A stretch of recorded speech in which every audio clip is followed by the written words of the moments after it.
নমস্কার, গুরু কৃপাহি কেবলম।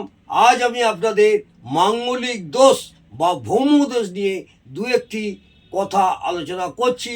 এই মাঙ্গলিক দোষ বা ভৌম দোষ এইটা আমাদের কি ক্ষতি করে, গ্রহ, বিবাহিত জীবন, রাগ এবং রোগীর জীবন কেমন যাবে, সেটাই মাঙ্গলিক দোষ বা ভৌম দোষের দ্বারা বোঝা যায়।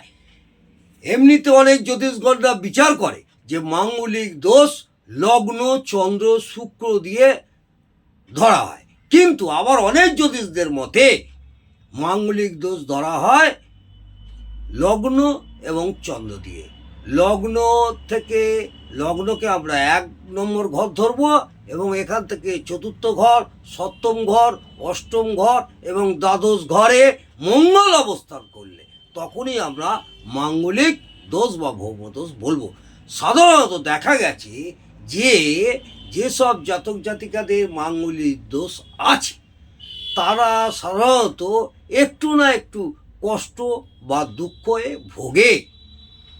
মাঙ্গলিক দোষের জন্যে রাগ অনেকটাই বেশি হয়, বিবাহিত জীবন দেরি হয় বা বিবাহিত জীবনে অনেক রকম অশান্তির সৃষ্টি হয় এবং বিবাহ হতেও বাধাপ্রাপ্ত হয় বা বিবাহ ভেঙে যায়। এখন এই পর্যন্ত দেখা গেছে যে বিবাহিত জীবনে একজন মাঙ্গলিক আছে এবং অন্যজন মাঙ্গলিক নেই। এতে অনেক সময় জাতক জাতিকাদের মৃত্যু পর্যন্ত হতে পারে বা মৃত্যু না হলেও বিচ্ছেদ হওয়ার সম্ভাবনাও ঘটে। তাই সাধারণত জ্যোতিষরা বলে যে জটক বিচার করে বিবাহ করা উচিত বা বিবাহ দেওয়া উচিত, কারণ দুই পক্ষের জন্ম ছক দেখার পরেই বোঝা যায় যে দুজনেরই মাঙ্গলিক দোষ আছে কি নেই। কিন্তু সব কিছু দেখার পরেও বলা হয় না সমস্যা থাকলে সমাধান আছে। সব কিছু দেখার পরেও বলা হয় না সমস্যা থাকলে সমাধান আছে। তাই হলো এই ব্যাপারে কিন্তু ভয় পাওয়ার কিছু নেই। আমি বিস্তারিত আলোচনা এরপরে দিন করব।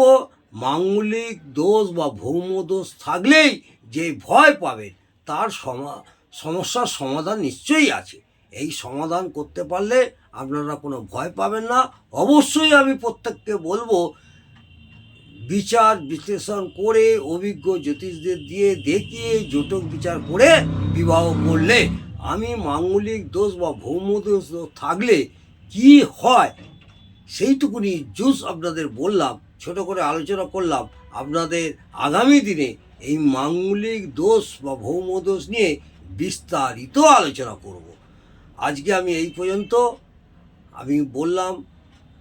যদি ভালো লাগে আপনারা অবশ্যই কমেন্টে আমাকে জানাবেন। প্রথমেই বলি, লগ্ন বা চন্দ্র সাপেক্ষে 1, 4, 7, 8 এবং 12 ঘরে যদি মঙ্গল বসে থাকে তখনই মাঙ্গলিক দোষ হয়। এই মাঙ্গলিক দোষ হলেই আর এবং প্রত্যেকের মাঙ্গলিক দোষ হবে 1, 4, 7, 8, 12তে থাকলে তাও নয়, কিন্তু সেই নিয়ে আমি বিস্তারিত আলোচনায় যাব। এরপরে আপনাদের পার্ট বাই পার্ট একটু একটু করে মাঙ্গলিক দোষ নিয়ে আপনাদের অনেকটাই আলোচনার মাধ্যমে আপনারা অনেকটাই জেনে যাবেন। নমস্কার, ভালো থাকুন, সুস্থ থাকুন, আনন্দ থাকুন। জয় মা।